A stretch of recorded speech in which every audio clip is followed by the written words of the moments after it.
ګرانو کتونکو که چېرته تاسو هم د سینس بار په استعمال باندې نه پوهیږئ دغسې د هیز بین په استعمال باندې نه پوهیږئ نو بیا دا نننۍ ویډیو هم دا ستاسو دپاره ده ځکه نن په دې ویډیو کې به مونږ سینس بار have been او has been او دغسې present perfect continuous tense په یو داسې طریقې سره زده کوو چې انشاءالله تر مرګه پورې به درنه هم نه هیر کیږي د کومې ویډیو دپاره چې بلها سټوډنټس د سوشل میډیا د لارې کمنټس کړي دي دغسې په پریکټیکل لایف کې بلها سټوډنټس د دې ویډیو فرمایش کړی دی او بس همدغه ویډیو نن ستاسو دپاره په فری فنډ کې ده نه خو د دې ویډیو ستاسو نه څوک پیسې غواړي نه د دې ویډیو دپاره تاسو څه کمنټس کړي دي او نه د دې ویډیو دپاره تاسو څه فرمایش کړی دی خو ګرانو کتونکو د ویډیو د شروع کېدلو نه مخکې که چېرته تاسو غواړئ چې تاسو انګلیش په پښتو کې د الف نه واله تر یې پورې زده کوئ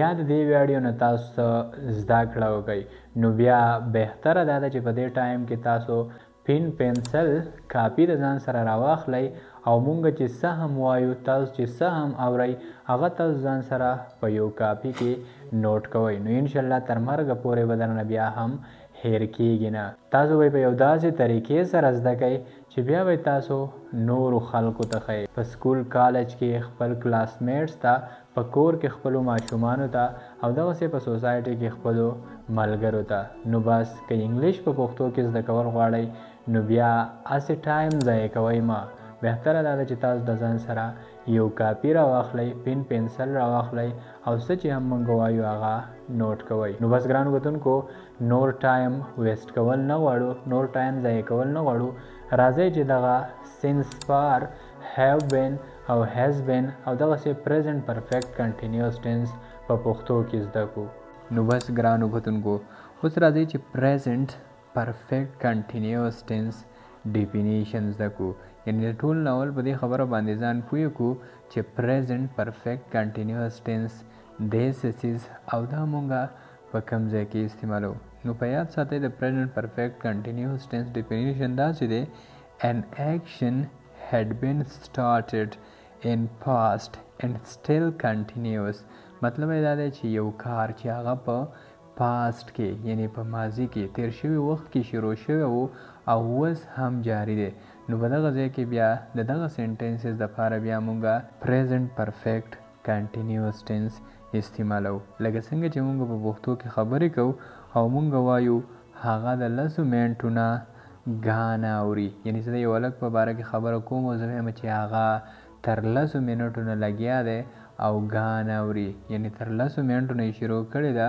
او اوس هم لګیا دی ګانه اوري دغسې مونږ د 2 ورځو نه د میلمنو انتظار کو فار ایگزامپل میلمانه را روان وي او زه وایم چې مونږ د 2 ورځو نه لګیا یو او تر اوسه پورې اوس هم انتظار کو د میلمنو د راتللو یا مونږ چاته وایو چې ته د 10 کالو نه کرکټ کې بیګ دې په غاړه راړیلی وي په دې لارو کوڅو کې ګرځې راګرځې ځې راځې فار ایگزامپل ته د 10 کالو نه کرکټ کې دغسې هغې د 100 کالو نه دوکانداري کوي یعنې دا د هغې کار دی تر 100 کالو نه راواله تر اوسه پورې هغوی دوکانداري کوي نو چې کله مونږ داسې قسم له خبرې کوو کله مونږ داسې قسم له سینټنسز استعمالو نو بیا د دې دپاره مونږ ته د present perfect continuous tense د زده کولو ضرورت دی نو ګرانو کتونکو زه امید لرم چې تاسو د present perfect continuous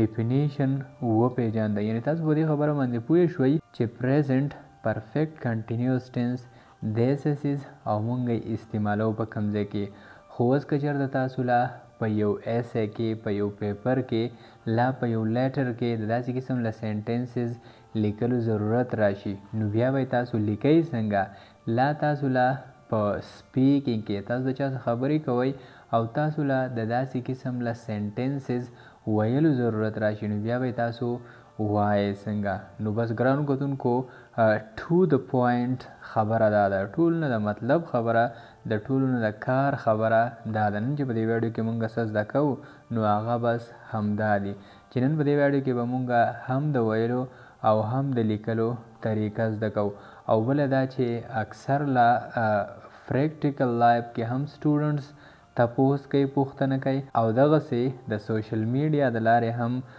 الکان کمنټس کوي، سټوډنټ کمنټس کوي چې په سینس او فار باندې مونږ پوهه کړو. انشاءالله نن به سینس او فار مونږ په داسې ډیټیل سره په داسې تفصیل سره زده کوو چې انشاءالله لایف ټایم به هغه بیا ستاسو نه هیر کېږي نه، او تاسو به پکې بیا خلک هم راګیروئ، یعنی تاسو به بیا د سینس او فار په اړه د خلکو نه پوښتنې کوئ.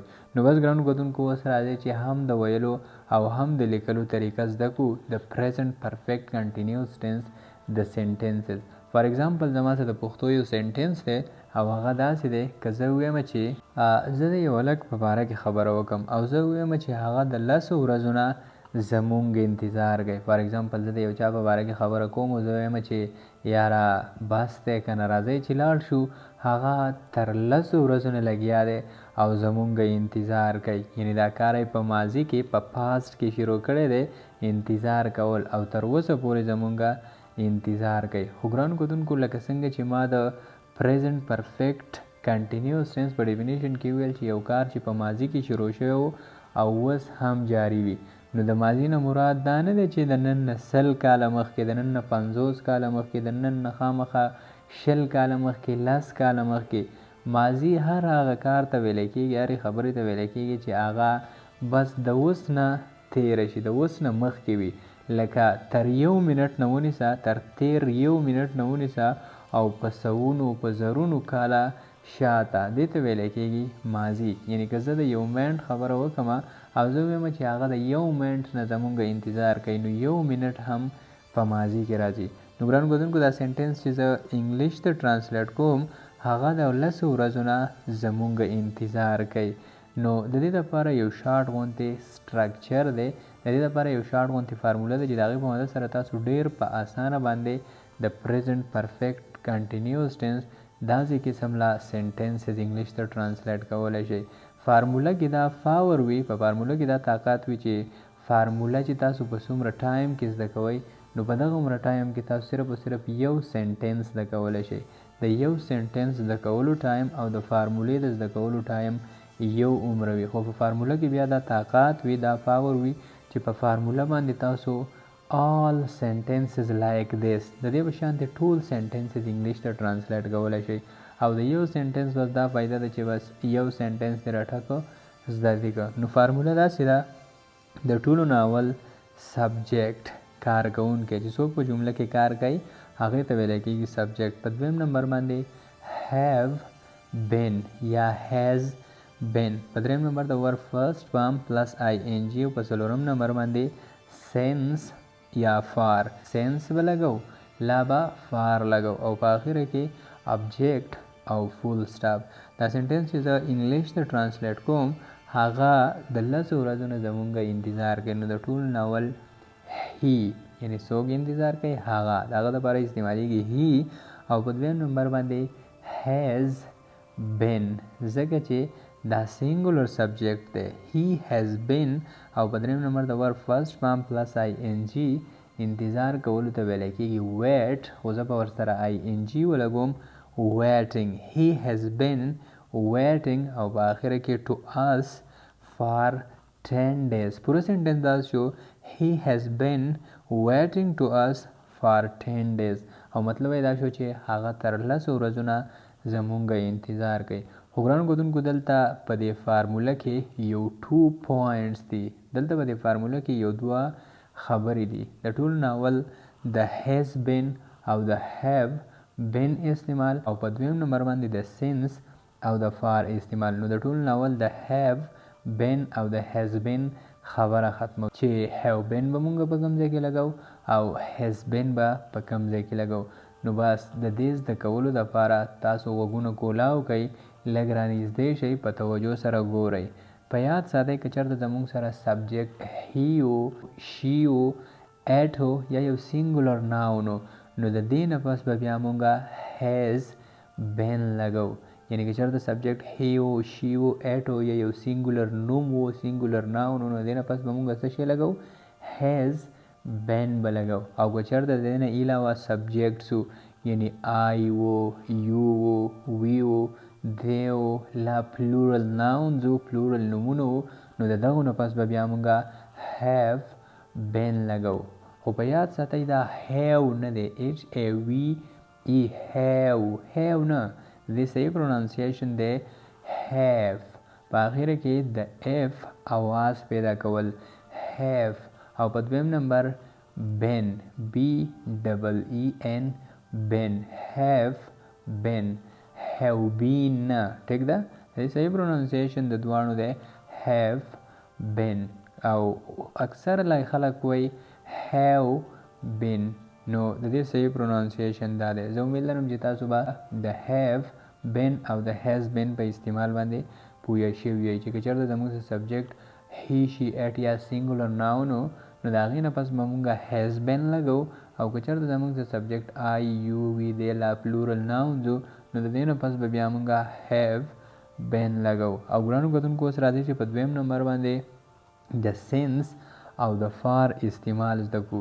د کومې لپاره چې بلها سټوډنټس د سوشل میډیا د طرفه کمنټس کوي، د سوشل میډیا د لارې د طرفه کمنټس کوي. او دغسې په پریکټیکل لایف کې هم سټوډنټس پوښتنه کوي چې سینس او فار کوم ځای کې استعمالیږي. نو د سینس او فار په ډیټیل سره د زده کولو لپاره تاسو یو ځل بیا غوږونو کولاو کوي، په توجه سره ګورئ. په اول نمبر باندې ګرانو کتونکو د سینس او فار استعمال کله چې زموږ سره نیمز آف سینچریز د صدیانو نومونه راشي نو د هغې نه مخکې بیا مونږه سینس استعمالو.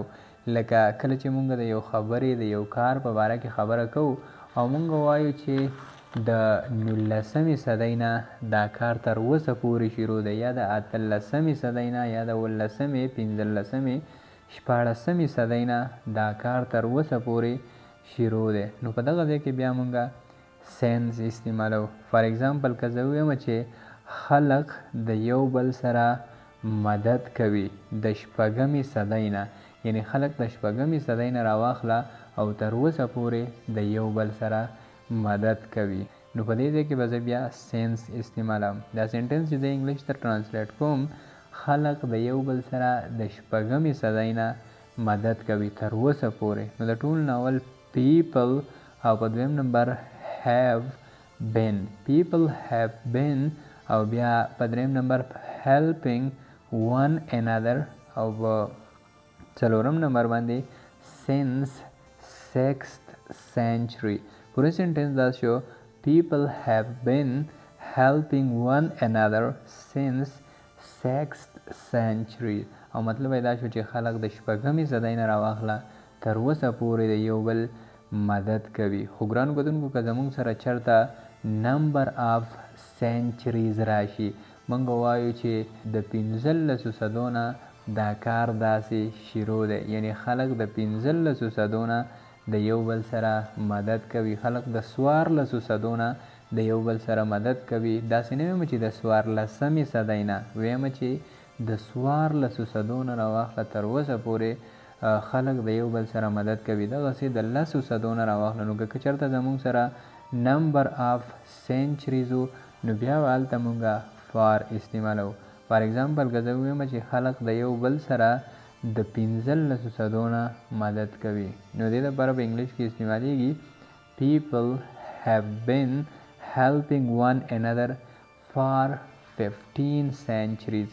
مطلب یې دا شو چې خلق د 15 صدو نه د یو بل سره مدد کوي. او ګرانو کتونکو په دویم نمبر د سینس او فار استعمال داسې دی که چېرته زموږ سره نیمز آف ایرز راشي، د کلونو نومونه راشي، یعنی موږ د یو خبرې د یو کار په اړه خبره کوو او موږ وایو چې هغه پلانکې د 2018 نه کرکټ کوي، هغه پلانکې د 2017 نه دکانداري کوي، هغه بل د 2010 نه ګاډی چلوي. دغسې چې نیمز آف ایر راشي نو بیا به موږ په دغه ځای کې هم سینس استعمالو. که هغه 1998 وي، 1798 وي، که هر څه وي، خو چې نیمز آف ایرز وي نو بیا به د هغې نه مخکې موږ سینس استعمالو. لکه فار ایگزامپل که زه ووایم چې زما ملګری د 2018 نه کرکټ کوي، دا یو اگزامپل دی، یعنی 2018 نه ونیسه تر اوسه پورې هغه کرکټ کوي. دې لپاره په انګلیش کې استعمالیږي my friend has been playing cricket since 2018 او مطلب دا شو چې زما ملګری زما دوست د 2018 نه کرکټ کوي. خو که چېرته زه ووایم چې د دې په ځای باندې چېرته زه ووایم چې زما ملګری د 15 کالو نه کرکټ کوي یا د 10 کالو نه کرکټ کوي، زه به کې نمبر آف زه به کې نیم آف ایئر یاد نه کوم، زه صرف نمبر آف ایئر یاد کوم. نو په دې ځای کې به بیا مونږ فار لګو. که زه ووایم چې زما ملګری د 10 کالو نه کرکټ کوي د 15 کالو نه کرکټ کوي، نو دلته به زه بیا فار لګوم، یعنی دلته تاسو بیا فار لګوئ. دې لپاره په انګلیش کې استعمالیږي my friend has been playing cricket for 10 years. مطلب دا چې زما ملګری د 10 کالو نه راواخله تر اوسه پورې کرکټ کوي. او ګرانو کتونکو په have been او په has been باندې خو به تاسو پوهیږئ، لکه څنګه چې ما تاسو ته مخکینی سنټنس اگزامپل درکړو او فارموله تاسو زده کړه د have been او د has been استعمال هم زده کړو، نو بس هم په هغه حساب په هغه فارموله باندې زه هم دلته has been او have been استعمالوم. که چېرته زما سبجیکټ سینګولر وي نو زه has been استعمال کوم، او که چېرته زما سبجیکټ پلورل وي نو زه have been استعمالوم. ګران ګودونکو په 3 نمبر باندې د سینس او د فار استعمال زده کوو. نو په 3 نمبر که چېرته زموږ سره نیمز آف منث راشي، د میاشتو نومونه راشي، نو هلته بیا مونږه سینس استعمالو. د میاشتو نومونه لکه جانوري، فبروري، مارچ، اپریل، می، جون، جولای، دغسې زموږ سره نیمز آف منث راشي نو بیا به مونږ هلته سینس استعمالو. خو که چېرته زموږ سره نمبر آف منث راشي نو بیا به په دغه ځای کې مونږ فار استعمالو. لکه نمبرز آف منث نه مراد 4 میاشتې، 15 میاشتې، 6 میاشتې، 8 میاشتې، 20 میاشتې، هر څومره نمبرز راشي نو بیا به مونږ فار استعمالو. اگزامپل سنټنس به داسې وي، فار ایگزامپل که زه ووایم چې مونږ د اپریل نه سخت محنت کوو، یعنی د اپریل د میاشتې نه مونږ سخت محنت شروع کړی دی او اوس هم سخت محنت کوو. نو دلته په دې سنټنس کې ما نیم آف منث راوستو، نو زه به دلته بالکل سینس لګوم لکه څنګه چې تاسو ته ما مخکې وویل. دا سنټنس چې زه انګلیش ته ټرانسلیټ کوم دې لپاره په انګلیش کې استعمالیږي we have been hard working since April. We have been hard working since April مطلب دا دی چې مونږ د اپریل د میاشتې نه یعنی د 4مې میاشتې نه سخت محنت شروع کړی دی. خو که چېرته زه اوس ووایم چې د اپریل د میاشتې نه بس مونږ صرف او صرف د 3 میاشتو نه سخت محنت شروع کړی دی، یعنی نمبر آف منث یاد کما، د میاشتو نمبر یاد کما، نو بیا دې لپاره په انګلیش کې استعمالیږي we have been hard working for 3 months. دلته مې فار ولګو ځکه چې نمبر آف منث دی او هلته مې سینس ولګاو ځکه چې هلته نیمز آف منث و. ټیک ده، زه امید لرم چې تاسو به تر دې ځای پورې پوه شوي یئ. او اوس راځئ چې په 4 نمبر باندې د سینس او فار یو بل استعمال هم زده کړو او د دې نه علاوه بیا نور استعمال هم زده کړو ځکه چې دا ډېر زیات لیندي ټاپک دی. نو ګرانو کتونکو په 4 نمبر باندې د سینس او فار استعمال داسې دی کله چې زموږ سره نیمز آف ډے راشي یعنی د ورځو نومونه راشي نو په هغه ځای کې بیا مونږه سینس استعمالو. لکه د ورځو نومونه کومه دي؟ سانډے، مانډے، ټیوزډے، وینسډے، تھرسډے، فرایډے، سیټرډے وغیره وغیره. کله چې زموږ سره نیمز آف ډیز راشي نو دغلته بیا مونږه سینس استعمالو. خو د دې په جواب کې د دې په مقابله کې که چېرته زموږ سره نمبر آف ډیز راشي نو بیا به هلته مونږه فار استعمالو. فار ایگزامپل که زه ووایم چې د یو هلک په باره کې خبره وکړم او زه ووایم چې ارسلان د کرکټ میچ ته د اتوار د ورځې نه انتظار کوي. دا یو اگزامپل دی ستاسو د پوهې کولو دپاره. د یو هلک په باره کې خبره وکړم چې هغه د اتوار د ورځې نه د کرکټ میچ ته انتظار کوي، اوس هم په انتظار کې دی او انتظار یې د اتوار د ورځې نه شروع کړی دی. دې لپاره په انګلیش کې استعمالیږي Arsalan has been waiting to cricket match since Sunday او مطلب دا چې ارسلان د اتوار د ورځې نه د کرکټ میچ ته په انتظار کې دی.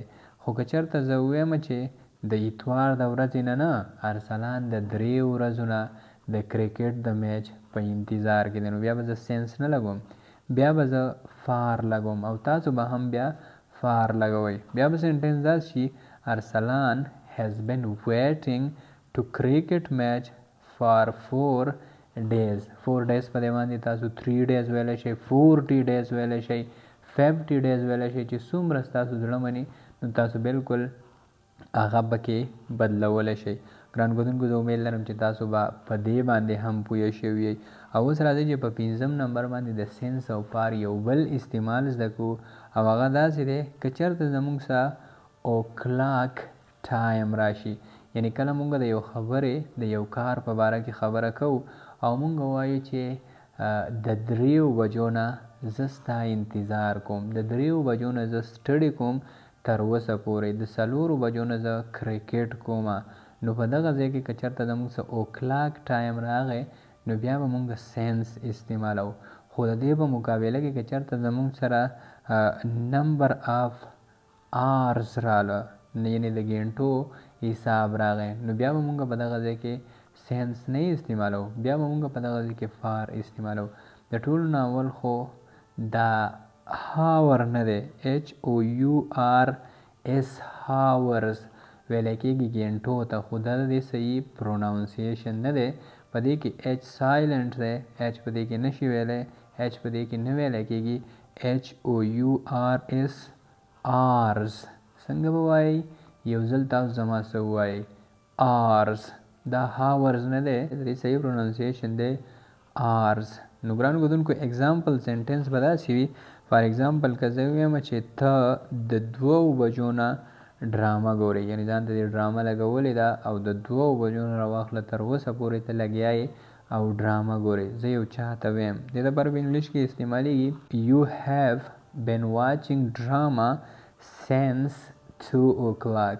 The you have been watching drama since 2 o'clock مطلب دا شو چې ته د 2 بجو نه لګیا یې او تر اوسه پورې ډرامه ګورې. خو که چېرته زه یو چا ته ویم چې د 2 بجو نه نه، ته صرف او صرف د 2 ګینټو نه لګیا یې، یعنی نمبر آف آرز د ګینټو حساب ولګوم، نو د دې لپاره بیا په انګلیش کې استعمالیږي you have been watching ډراما فار 2 hours. نو بیا مطلب دا شو چې د 2 ګنټو نه لګیا یې او ډراما ګورې. نو په اسانو الفاظو کې ګرانو ګدونکو که چېرته زموږ سره او کلاک ټایم راغی نو هلته به مونږ سینس لګو، او که چېرته زموږ سره نمبر آف آرز راله نو بیا به هلته مونږ فار لګو. او ګرانو ګدونکو اوس د فار استعمال ختم شو، خو یو 3 یوزز، یو 3 استعمال صرف او صرف د سینس پاتې شو. نو په 6م نمبر باندې سینس مونږ په هغه ځای کې استعمالو کله چې زموږ سره فیکس ټایمینګ آف ا ډے، په ورځ کې چې کومه فیکس ټایمونه وي هغه راشي نو د هغې نه مخکې بیا مونږ سینس لګو. لکه په ورځ کې فیکس ټایم ډاون سهار وختي، دغسې مارننګ د نور راختلو نه پس سحر، دغسې آفټرنون ماسپښین نه وروستې، دغسې ایوننګ مازدیګر ماښام، دغسې ډسټ ماسخوتن. چې دغسې فیکس ټایم په باره کې مونږ خبرې کوو، مونږ وایو چې زه تا ته د سهار نه انتظار کوم، د ماسپښین نه درته انتظار کوم، مازدیګر نه ماسخوتن نه، دغسې فیکس ټایم وي نو د دې نه مخکې به مونږ سینس لګو. او په 9م نمبر باندې د سینس استعمال مونږ کوو کله چې زموږ سره په کال کې فیکس ورځې وي نو د هغې نه مخکې هم بیا مونږ سینس لګو. لکه په کال کې فیکس ورځې که چېرته مونږ چاته وایو چې د یسټرډې نه، د پرون نه، چېرته چاته وایو چې ټومارو یعنی د سبا نه، یا چاته وایو ټوډے د نن نه، دغسې د ډے بفور یسټرډے د پرون نه بل پرون نه، یا د ډے آفټر ټومارو د سبا نه بل سبا نه، دغسې دیس ټایم، دغسې لاست نایټ، لاست ویک، لاست سمر، د لاست سمر په ځای باندې لاست سپرینګ، وینټر، آټم، دا فیکس ډیز په کال کې دي نو د دې نه مخکې به بیا مونږ هم سینس لګو. او په 8 نمبر باندې سینس استعمالیږي، یعنی په آخري نمبر باندې سینس استعمالیږي سپیشل ډیز اف ایئر. په کال کې چې کومه سپیشل ورځې وي نو د هغې په باره کې چې کله مونږ خبرې کوو نو بیا مونږ د هغې نه مخکې به سینس استعمالو، لکه سپیشل ورځې عید ډے، د اختر ورځ، دغسې اقبال ډے، دغسې لیبر ډے، دغسې انډیپینډنس ډے. نو چې کله زموږ سره سپیشل ورځې وي یعنی مونږ د سپیشل ورځو په باره کې خبره کوو نو د هغې نه مخکې به مونږ سینس لګو. فار ایگزامپل زه تاته ویم چې زه تاته د ازادۍ د ورځې نه انتظار کومه یا زه د ازادۍ د ورځې نه سټډي کومه، نو دغلته به بیا مونږ سینس انډیپینډنس ډے یا سینس عید ډے، د اختر د ورځې نه سینس انډیپینډنس ډے، د ازادۍ د ورځې نه سینس لیبر ډے، د لیبر ډے نه دغسې اقبال ډے، نو موږ به سینس لګو. ګران ګدونکو زه امید لرم چې تاسو به د سینس او د فار په استعمال باندې پوه شوي یئ او دا و پازیټیو سینټنسز، یعنی تاسو ته چې ما کوم اگزامپلز درکړه دا و پازیټیو سینټنسز. او اوس راځئ چې په 2 نمبر باندې د سینس فار هیو بین هیز بین استعمال سره سره نیگیټیو سینټنسز هم زده کو، یعنی د سینس فار استعمال هم زده کو، دغسې پریزنټ پرفیکټ کنټینیوس ټینس هم زده کو. نو اوس راځئ چې د پریزنټ پرفیکټ کنټینیوس ټینس نیگیټیو سینټنسز زده کو. نیگیټیو سینټنسز هغه جملو ته ویلی کېږي چې په هغې کې یو کار نه کېږي، لکه څنګه چې مونږ زده کړه مونږ ویل زه تر 10 ورځو نه، مونږ ویل هغه تر 10 ورځو نه مونږ ته انتظار کوي. نو اوس په نیگیټیو سینټنسز کې مونږ زده کوو چې نه هغه تر 10 ورځو نه مونږ ته انتظار نه کوي. نیگیټیو سینټنسز چې کار پکې نه کېږي. نیگیټیو سینټنسز د زده کولو لپاره فار ایگزامپل زما سره د پښتو یو سینټنس دی او هغه داسې دی خلک د 100 کالو نه دروغ نه وایي، یعنی ته ووایه چې یاره خلک لګیا دي او د 100 کالو نه دروغ وایي. دا یو اگزامپل سینټنس دی او زه ویم چې نه خلک د 100 کالو نه راواخله تر اوسه پورې دروغ نه وایي. نو دې لپاره صرف او صرف مونږ به د پازیټیو چې کومه د پازیټیو سینټنسز چې کومه سټرکچر و کومه فارموله وه هیو بین لا هیز بین، نو مونږ به صرف او صرف د نیگیټیو سینټنسز ټرانسلیټ کولو لپاره په سټرکچر کې د هیو بین په منځ کې د ناٹ اضافه وکړو او لا به د هیز بین په منځ کې د ناٹ اضافه وکړو. سبجیکټ ته به ګورو او دغه په هغه حساب به بیا مونږ د هیو نه پس لا د هیز نه پس ناٹ لګو. که سبجیکټ سینګولر و نو مونږ به هیز ناٹ بین لګو، که سبجیکټ پلورل و نو بیا به مونږ هیو ناٹ بین لګو. په دې کې آلریډي زموږ سره سبجیکټ پلورل دی، د خلکو په باره کې خبره کوم نو زه به هیو ناٹ ولګوم. دا سینټنس چې زه انګلیش ته ټرانسلیټ کوم خلک د 100 کالو نه دروغ نه وایي، نو د ټول نه اول پیپل خلک او په 2 نمبر هیو ناٹ پیپل هیو ناٹ او په 3 نمبر been telling a lie for 100 years. Present tense دا شو people have not been telling a lie for 100 year او مطلب دا دی چې خلک د 100 کالو نه دروغ نه وایي. خو که د have not په ځای باندې تاسو haven't وایي، تاسو وایي چې people haven't been telling a lie for 100 year یا 100 year just، نو بیا هم مطلب یو دی.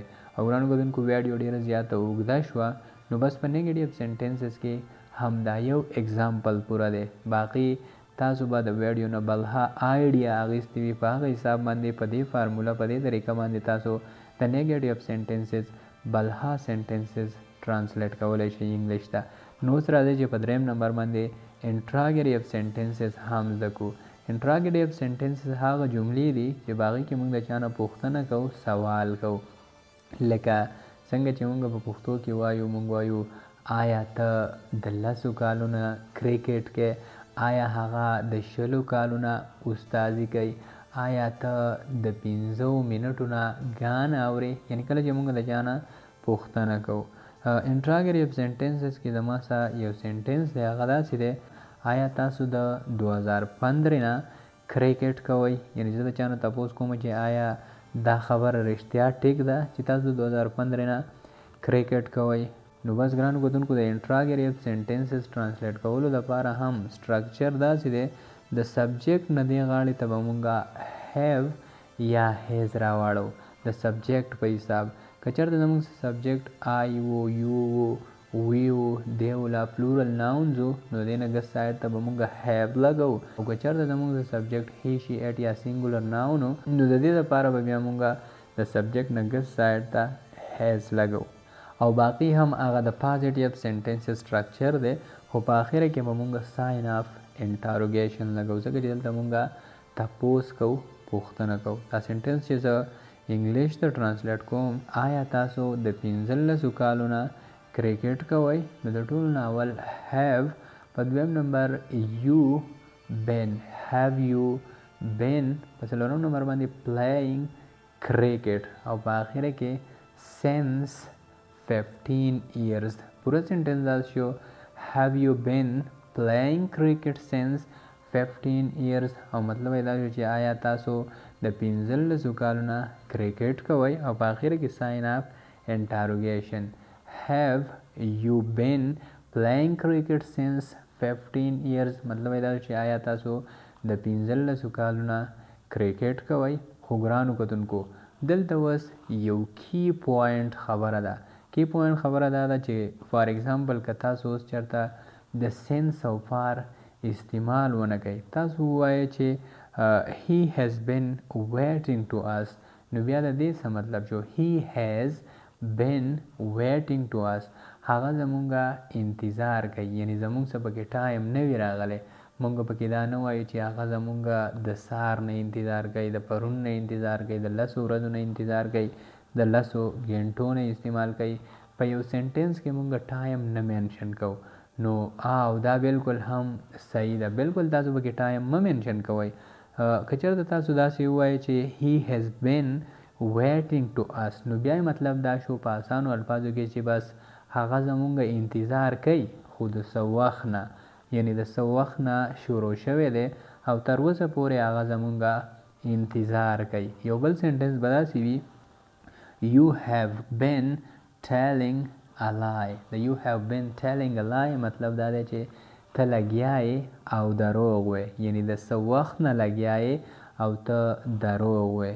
نو ګرانو کتونکو د خبرې مطلب مې دا دی که چېرته تاسو سینس او پار استعمال نه کوئ یعنی سینس او پار مطلب دا دی په پښتو کې نه یعنی د 10 غنټو نه د 20 غنټو نه د 50 ورځو نه د 50 میاشتو نه دغسې نو د سینس او پار مطلب دی نه. خو که چېرته تاسو سینس او پار استعمال نه کوئ نو بیا په لنډو الفاظو کې په ښکاره الفاظو کې دا مطلب دی چې بس د څه وخت نه لګیا دی او دا کار کوي خو هغه وخت معلوم نه دی. او بله خبره خو لا زمانه هیر شوې وه په اسانو الفاظو کې د سینس او پار استعمال که چېرته زموږ څه په یو سنټنس کې فکس ټایم معلوم ټایم راغلی و نو د هغې نه مخکې به بیا مونږ سینس لګو او که چېرته په یو سنټنس کې زموږ څه فکس ټایم نه و نامعلوم ټایم و نو د دغې نه مخکې به بیا مونږ فار لګو. ګرانو کتونکو زه امید لرم چې تاسو به د ویډیو نه بلها زده کړه کړې وي. که چېرته تاسو بېشکه د ویډیو نه زده کړه کړې وي نو بس هم په دې ځای ورسره ویډیو له یو لایک ورکړئ. او که چېرته تاسو غواړئ چې تاسو انګلیش په پښتو کې او هغه هم صرف او صرف په 2 میاشتو کې زده کړئ نو بس دا بیا ستاسو خپل چینل دی. انګلیش په پښتو کې د زده کولو لپاره هم په دې ځای زموږ د یوټیوب چینل سبسکرایب کړئ. او که چېرته تاسو په یو ټاپک کې کنفیوز یاستئ او تاسو په هغې باندې نه پوهیږئ نو بس بالکل تاسو مونږ ته د هغې لپاره یو کمنټ وکړئ که هغه د انګلیش سره ریلیټډ هر قسم ټاپک وي نو انشاءالله زمونږ اپکمنګ ویډیو زمونږ نیکسټ ویډیو به ستاسو د کمنټ مطابق وي.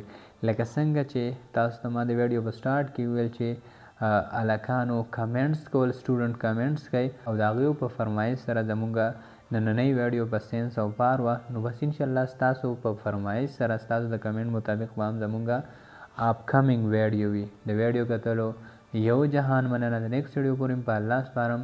د لوی الله په امان. تھینک یو سو مچ. تھینک یو.